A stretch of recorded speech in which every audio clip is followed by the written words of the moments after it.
Come with me. A millionaire CEO saw a little girl sleeping at a bus stop. What he did the next day changed their life forever. Snow fell thick and quiet over New York that night, painting the city in a blanket of white. The wind hissed between buildings, carrying with it the kind of cold that seeped through wool and skin straight into the bone. Michael Reynolds, 32, stepped out of a glass tower on Park Avenue, still carrying the weight of a long, tense business meeting. Known as the youngest CEO to dominate Wall Street, he had built his empire on precision, numbers, and complete emotional detach. Tonight, though, something in him refused the warm luxury car waiting curbside. He waved off his driver and walked, letting the icy air clear his head. He turned down a quiet block near his hotel, snow crunching beneath polished leather shoes when the flicker of a street lamp caught his eye. A small lone figure lay curled on a metal bench beneath the faded yellow glow of an old bus stop. He slowed. It was a child. Michael stepped closer, his breath visible in the frigid air. The girl couldn't have been more than 4. She was huddled beneath a tattered coat far too big for her, wearing only a thin cotton dress underneath.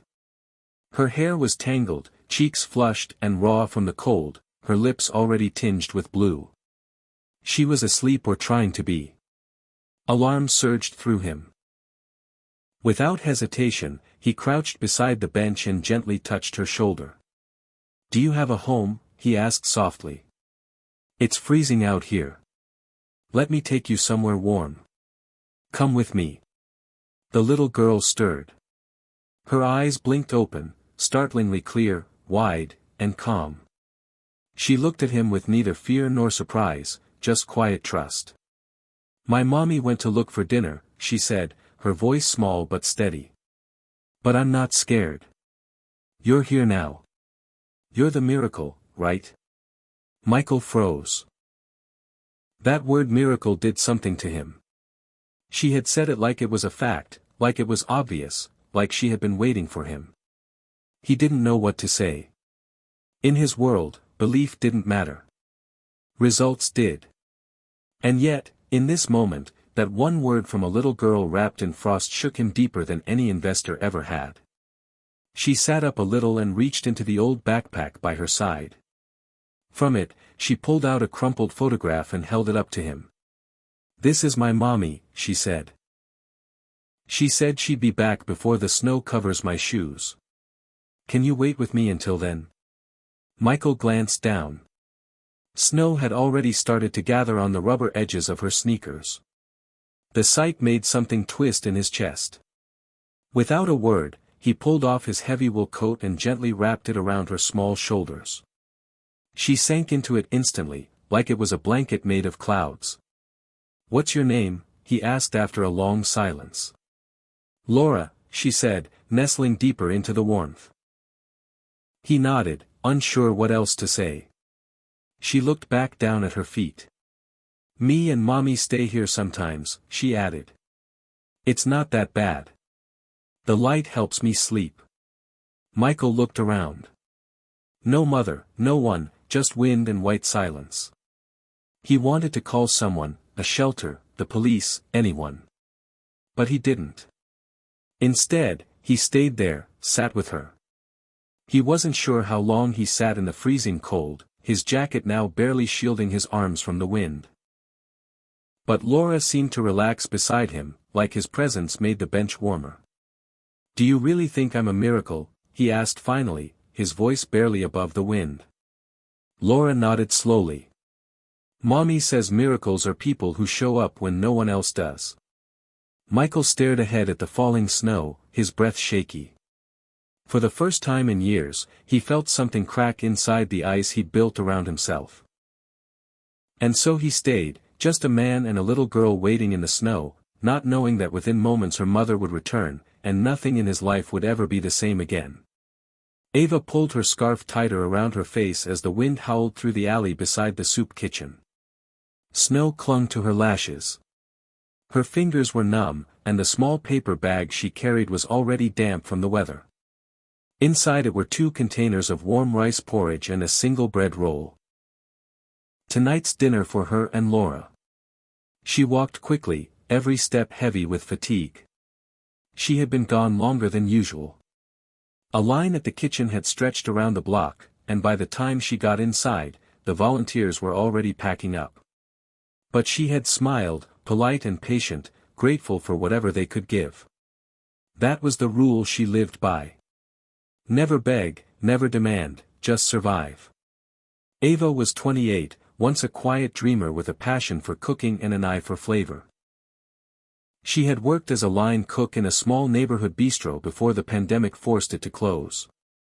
Then came the unpaid bills, the eviction, the cold reality that even hard work could leave you homeless. Now she was just a mother. A mother doing everything she could to protect her child from a world that had no place for them. Her steps quickened as she turned onto the block where the old bus stop stood, a place she had scouted carefully. It was near a hospital, which meant patrol lights, a security camera, and a nearby shelter she sometimes used for bathrooms and blankets. The bench had a partial cover from snow and enough space for Laura to sleep if she curled up tight. But tonight, the moment Ava turned the corner, she stopped cold. There was someone there. A man, sat on the bench beside Laura. He wasn't holding her, but he was close. Too close. His coat, an expensive wool one, was wrapped around her small frame. Laura was sitting upright now, her little hands bundled inside the sleeves, listening intently. He was speaking softly, telling her a story, maybe. His voice was low, warm, steady, almost like a lullaby. Ava's heart pounded.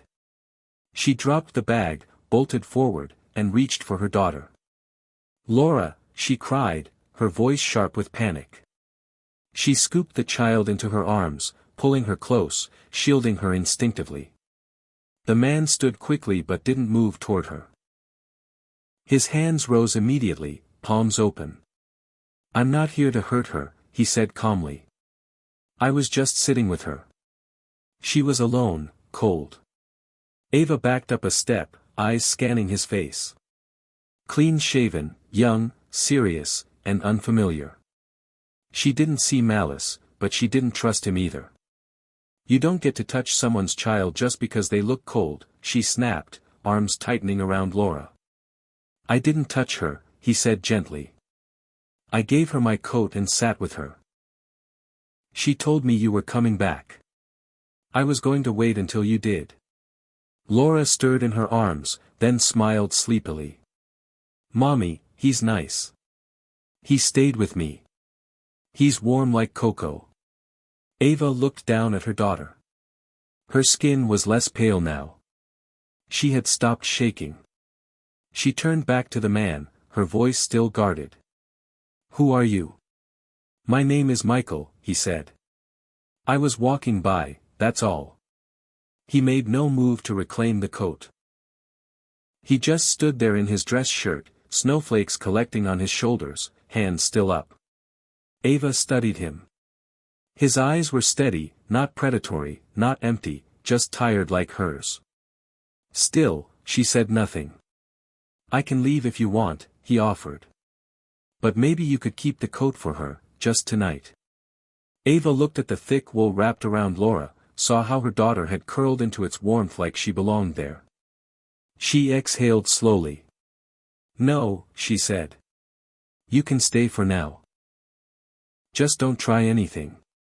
"I won't." Michael nodded, his voice quiet. "I get it." He sat back down, this time at a respectful distance. Ava hesitated, then sat beside him, Laura resting in her lap between them. The snow kept falling. For a while, no one spoke. Then, almost reluctantly, Ava said, "We stay here sometimes. It's safer than other places." Michael nodded, not pressing. "She said that." Ava looked at him sideways. "You really just sat with her?" He met her gaze. "No child should be that alone. Not in this kind of cold." She studied him a moment longer, then looked away, and for the first time in a long time, Ava didn't feel quite so alone on that bench. Ava sat with her arms wrapped tightly around Laura, her body forming a barrier between the child and the world. Though her voice had softened, her posture remained tense. Michael, still sitting a short distance away on the icy bench, didn't push. He simply waited, calm, quiet, present. The snow continued to fall, blanketing the sidewalk in silence. After a while, Ava glanced at him again. "Thank you," she said cautiously. "For staying," Michael gave a slight nod. "No thanks needed. I just didn't want her to be alone." Ava lowered her gaze. "That's kind of you. But kind usually comes with a price. I've learned that." Michael tilted his head slightly. "Not always." Ava didn't answer. Her arms tightened around Laura as if shielding her from more than just the cold. Michael hesitated, then spoke again. "I'm staying at a hotel nearby. It's warm, clean. You and your daughter could stay the night there. Just one night. You'd be safer than here." Ava looked at him sharply. "And then what? We wake up with a bill we can't pay, or worse, owe you something else." Michael didn't flinch. "You wouldn't owe me anything." She let out a bitter laugh, though it was quiet. "That's what they all say. Nothing is free." Michael didn't argue. Instead, he looked down at his own hands, then back at her. "You're right to be careful. I respect that." He stood, brushing snow off his sleeves. "There's a budget motel about 4 blocks from here. No one will bother you there. I'll take you there. Pay for the night anonymously. After that, you decide what's next." Ava narrowed her eyes. "Why would you do that?" Michael met her gaze. "Because I can and because I want to." That answer stunned her into silence. Eventually, she nodded slowly. "We'll go just for tonight." He said nothing more, just offered a small nod and waited while she stood, lifting Laura gently in her arms, the heavy coat still wrapped around the child like a cocoon. They walked the 4 blocks in near silence. Laura, half asleep in Ava's arms, stirred only once to whisper, "I like him, Mommy. He makes the air feel warm." At the motel, Michael approached the front desk and quietly handled the room arrangements, asking the clerk not to mention his name. Then he handed Ava a room key. "You'll be okay here," he said. She nodded. "Thank you, truly." Michael turned to leave, but paused at the door. Then he felt it, a small tug at the sleeve of his coat. He looked down. Laura stood there, eyes wide, her voice a whisper. "Will you come back tomorrow? I still have more of the miracle story to tell." Michael felt his chest tighten. He crouched slightly to meet her at eye level. "I'll try," he said softly. "I'd like to hear it." She smiled, satisfied, then ran back to her mother's side. Michael stepped outside. The snow had slowed and the city shimmered in quiet white. He stood there for a long moment, unsure of what he was feeling. For years, everything he did had been driven by strategy, by logic, by numbers. But tonight, he had acted on something else, something he hadn't trusted in a long time. His heart. And it had led him here to a stranger, a little girl. A miracle story not yet finished. And for the first time in what felt like forever, Michael didn't want to walk away. Michael sat in his office the next morning, a coffee going cold beside him, but his mind nowhere near quarterly reports or board meetings. He could not stop thinking about the woman and child from the night before. There had been something about Ava, something quiet but unwavering, a strength that didn't demand attention but commanded respect. She had every reason to break down, to beg, to surrender to circumstance, but she hadn't, and Michael couldn't shake the image of her sitting silently on that bench, shoulders squared against the wind, holding her daughter like a shield. Without fully understanding why, he called his assistant. "I need some discreet background work," he said. "Her name's Ava, mid to late 20s, has a daughter named Laura. I think she worked in food service." No police involvement, nothing aggressive, just who she is. His assistant didn't ask questions. She never did. That afternoon, a simple file arrived in his inbox. Ava Bennett, 28, former line cook at a family-owned restaurant in Brooklyn that shut down during the pandemic. No criminal record, one eviction on file, currently unlisted, known to frequent soup kitchens and shelters in Midtown. She had been clean her whole life and still the world had swept her into the margins. Michael closed the file and leaned back silent. The next evening, instead of returning home, he went to the downtown community kitchen, quietly funded by one of his company's charity arms. He stood near the entrance, coat collar pulled up, watching through the frosted glass window. Inside, Ava was working. She wore a borrowed apron and a too large sweater, her hair tied back loosely. She moved with practiced ease, chopping vegetables, stirring a massive pot of stew, ladling bowls with care. But it wasn't just the skill that struck him. It was the grace. She greeted each person in line with a nod or a small smile. She washed her hands between every step. She served everyone before even thinking about herself. Later, when the trays were emptied and the kitchen began to quiet, Ava sat for a moment on a crate in the back corner, sipping a lukewarm cup of tea. Michael stepped inside finally, startling her. "I'm sorry," he said. "Didn't mean to interrupt." Ava set her cup down, cautious, but not unkind. "What are you doing here?" "I support this place," he said simply. Quietly. "I wanted to see how it's being used." She raised an eyebrow. "And now you've seen." Michael hesitated, then said, "You're good at this." "I used to cook," she replied. "Before all of this, I could help," he offered. "Get you a small stipend. Make it official. Nothing big, but steady." Ava shook her head. "I'm not asking for charity." "It's not charity," Michael said. "It's recognizing value." She looked at him for a long time, then nodded. "Okay, I'll cook, but only if I do it on my terms." That night, she stayed late to prep for the next day. Michael lingered nearby, pretending to check his phone, but really just watching her work. It was calming somehow, like watching someone restore order in a chaotic world, one simmering pot at a time. Later, as she left through the back door, he followed at a respectful distance. She didn't go straight home. Instead, she walked 2 blocks down, turned a corner, and approached a figure slumped near the alley. An older man hunched beneath a ripped blanket, shivering violently. Ava knelt beside him, whispered something Michael couldn't hear, then reached into her tote and pulled out a small container.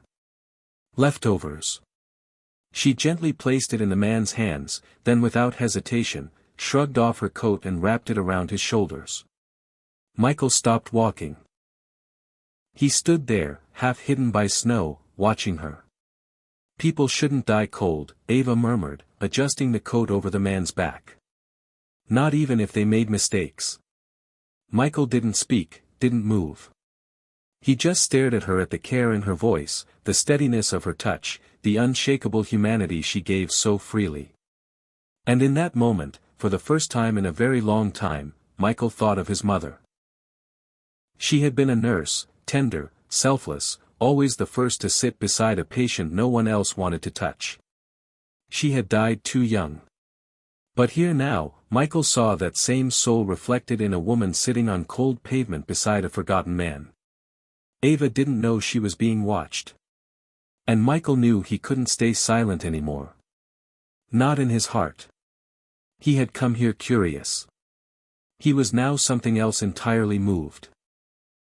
Winter deepened in the city, but Michael found himself stepping out into the cold more often than he ever had before. It started with one evening.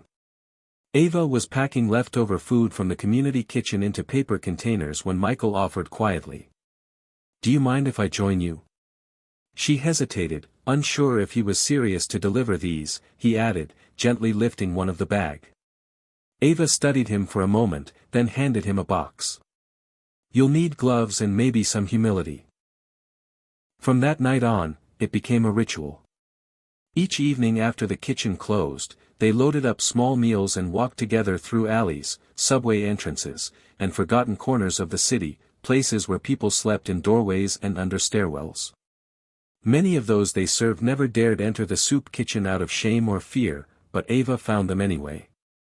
Michael followed. He watched as Ava knelt without hesitation in the slush and snow, placed food down with both hands, and looked the recipient in the eyes. Always in the eyes, she said, "Thank you." Even when she gave, it struck him deeply. It wasn't pity she gave. It was dignity.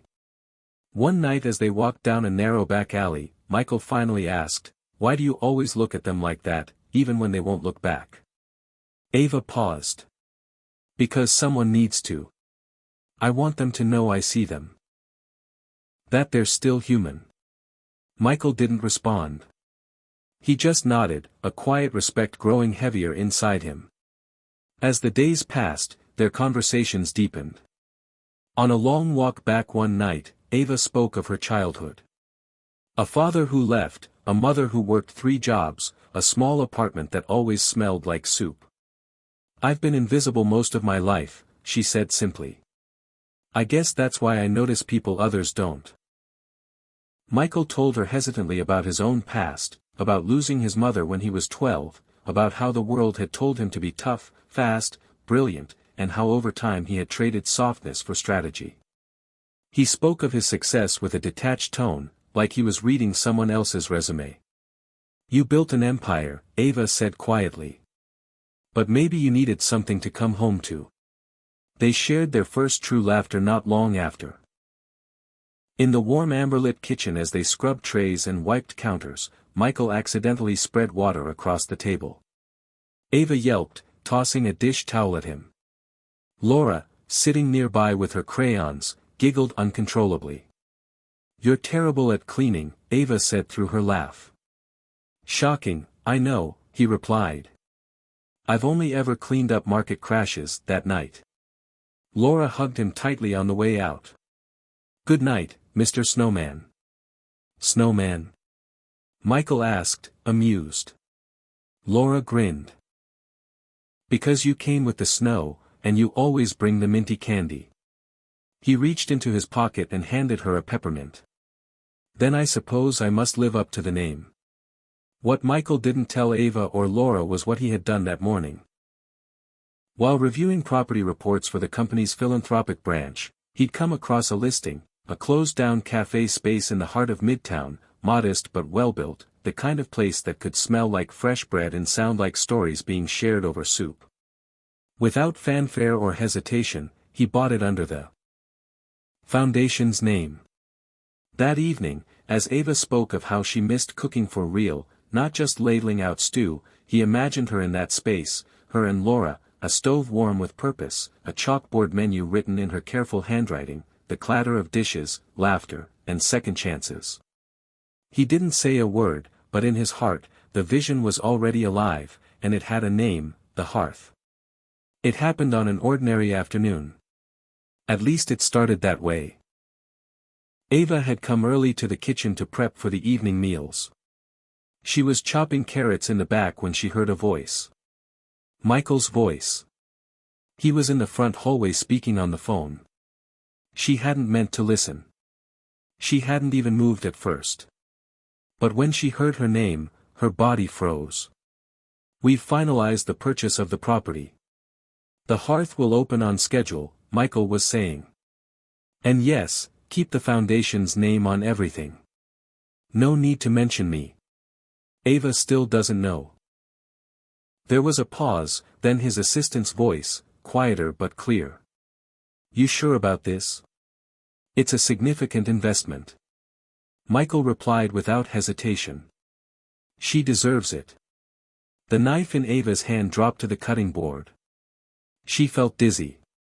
Michael Reynolds. The name struck her fully now. Of course, she had heard it before on headlines, in whispered admiration from volunteers, on the cover of a Forbes issue she'd seen years ago in a waiting room. The sharp-featured man with cold eyes and a billion-dollar company, and he'd been here every day, quiet, smiling, warm, washing dishes, delivering food, lying. She stepped out of the kitchen just as Michael turned, ending the call. Their eyes met. She didn't speak. She didn't need to. His face palled. Ava, wait. You lied to me, she said, her voice flat, but trembling. All this time, I didn't lie, he said quickly. I just didn't tell you everything. That's not better, he took a step closer. I wasn't trying to trick you. I wanted to be real around you. Not the title, not the name. She shook her head. But it's not about the name, Michael. It's about why you came, why you helped, why you stayed. He opened his mouth, but she cut him off. You made me feel like I mattered, like I earned it. But now I realize I was just a project. Another one of your quiet little donations. No, he said, his voice rough. You're wrong. You were never a project. You were. Don't, she said, stepping back. You can give me all the money in the world, but don't take my dignity. Don't pretend I need you to survive. Her words struck him harder than he expected. Before he could reply, she had turned, pulled off her apron, and walked out. Michael stood in the empty kitchen for a long time.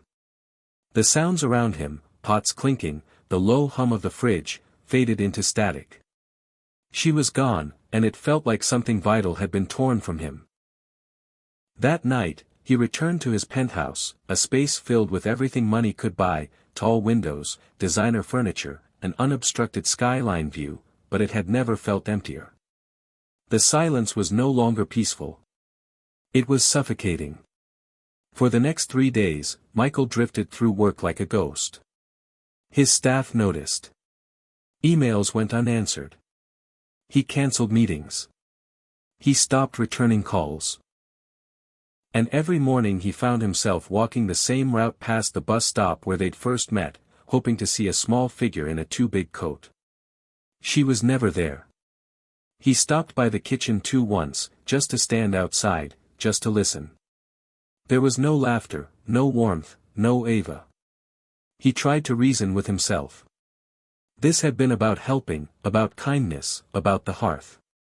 But deep down, he knew that wasn't the truth anymore. He hadn't stayed all those nights for charity. He hadn't watched her from the shadows just to feel useful. He had stayed because something in her steadiness had anchored him. He had fallen in love without even realizing it. And now that she was gone, everything that had once given his life shape, deals, mergers, numbers, felt like noise. One evening, he loaded a bag of leftover meals himself and walked the route they used to take together down familiar alleys around frozen corners, past the steps of the old church where Ava used to leave extra blankets. He found no one. At the last stop, the quietest street of all, he stood alone beneath a flickering lamppost. The wind cut through his coat. Snow danced in the light like dust. He closed his eyes and he remembered her voice. I don't need to be saved. I need to feel like a person. Michael opened his eyes slowly and then aloud to no one, he whispered, I didn't save her. He looked up at the sky, snow catching in his lashes, she saved me. It wasn't her need that had changed him. It was her refusal to be defined by it. Her quiet pride, her small, steady acts of care. He had fallen in love, not because she needed him, but because she didn't, and he needed her. He needed the sound of her laughter echoing off kitchen walls. He needed Laura's peppermint sticky hugs. He needed the way Ava looked at people like they still mattered, even when the world had forgotten them.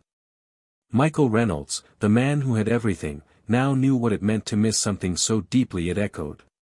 The kitchen buzzed with the soft clatter of pots and the low murmur of voices as volunteers prepared the evening's final round of meals. But when Michael walked through the door that night, everything seemed to still. He didn't speak. He didn't ask for permission. He simply walked to the far end of the room and sat down on the same stool where he used to try dishes beside her. The air smelled of ginger and broth. It reminded him of warmth, of the kind that couldn't be bought. Around him, no one said anything. They knew who he was now. But tonight, it didn't matter. Tonight, he was just a man waiting for someone. Minutes passed. Then Ava appeared. She stepped out from the back, holding a steaming bowl in her hands. Her hair was pulled back loosely, a few strands falling around her face. She walked slowly, her eyes fixed on him, unreadable. She said nothing as she placed the bowl on the counter in front of him. Not a greeting, not a smile, just eat. I added extra ginger. It's cold out. Michael looked up, locking eyes with her. He reached for the spoon, then paw. I don't know when it started, he said quietly. Maybe it was the night I saw you give your last bowl of soup to someone who couldn't meet your eyes. Or maybe it was when you laughed, even though I knew you hadn't slept. But somewhere along the way, I stopped coming here to help. He held her gaze. I came here because I needed you. Ava said nothing, but her lips trembled slightly, and she blinked more than once. Michael continued, voice steady. Now, I don't know how to want things I can't control, but I know this. Nothing else I eat tastes right anymore unless it's made by you. She looked away, then back at him. Then don't leave again, she said softly. I never needed someone to bring me miracles. I just needed someone who'd stay, even when it's hard, especially. Then Michael stood slowly, stepping closer, his voice lowering. I'm staying. Not out of guilt, not to save anyone, but because you are the one thing I didn't know I was missing. He reached out gently, resting his hand on the edge of the counter between them. For the first time in my life, he said, I have something to come home to.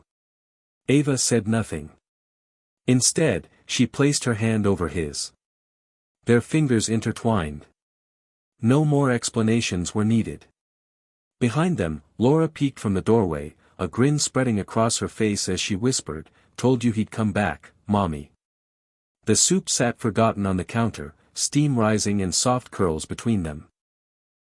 But in that moment, neither one of them needed food to feel full. 1 year later, the snow returned to New York. But this time, it felt softer, kinder. At the edge of the city, nestled between old buildings and new beginnings, stood Hearth Village, a community unlike any other. Built from restored brick and renovated hope, it offered more than just shelter. It offered a fresh start. Inside its walls, there was a bustling community kitchen, a classroom for vocational training, shared gardens, a reading nook, and a playground where children's laughter echoed like bells. And at the heart of it all stood Ava, now the head chef and program director. She moved through the kitchen with the same grace she once did in borrowed aprons, only now with staff behind her and a vision before her. Laura, now 5, wore a bright yellow sash labeled Ambassador of Smiles. She had taken the title very seriously, greeting every visitor, volunteer, and resident with her signature giggle and a handful of peppermints. On opening day, the small community hall overflowed with people. Donors, partners, former shelter residents, and families who had once called the streets home. Michael stepped onto the stage to speak, modestly dressed in a wool coat and open collar, eyes scanning the crowd. Just as he reached for the microphone, a blur of motion zipped past the side curtain. Bait! Laura shouted, climbing the steps to join him, holding a toy microphone she had insisted on bringing. The crowd chuckled. Laura turned to the audience, standing proudly at Michael's side. This is my dad, she said, beaming. He's not a miracle. Everyone says he is, but he's not. Michael blinked, amused and slightly stunned. She continued, voice clear and strong for someone so small. He's my dad now. I wished for him a long time ago and he came. The room filled with soft laughter, applause, and more than a few tears. From the side of the stage, Ava watched, one hand over her mouth, the other pressed gently to her chest. Her eyes glistened in the soft light. Michael turned to Laura, knelt beside her, and whispered, "You know what, kiddo? I think I wished for you, too." The rest of the evening passed in joy and celebration.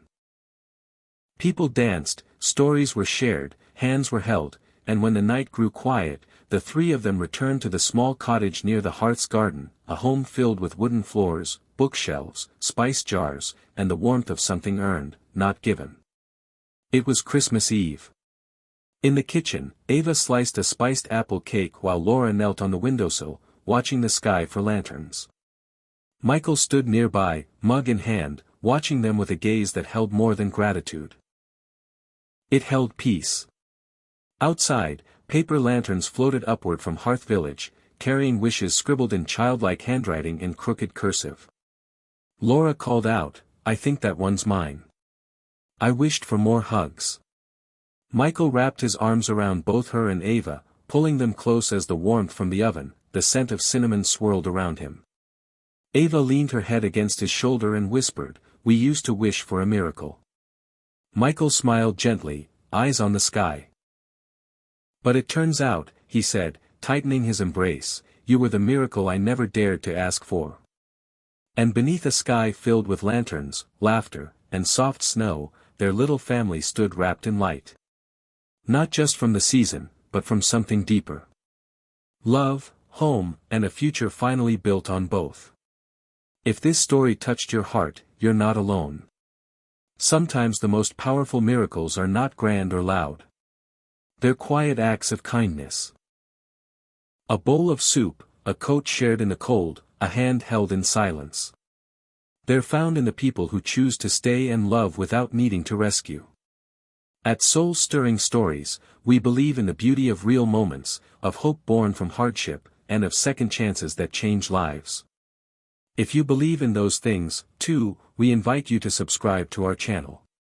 Join our community of hearts that still believe in goodness, in healing, and in stories that remind us of who we truly are. Because sometimes all it takes is one story to stir your soul. Subscribe now and let the next story find its way to you.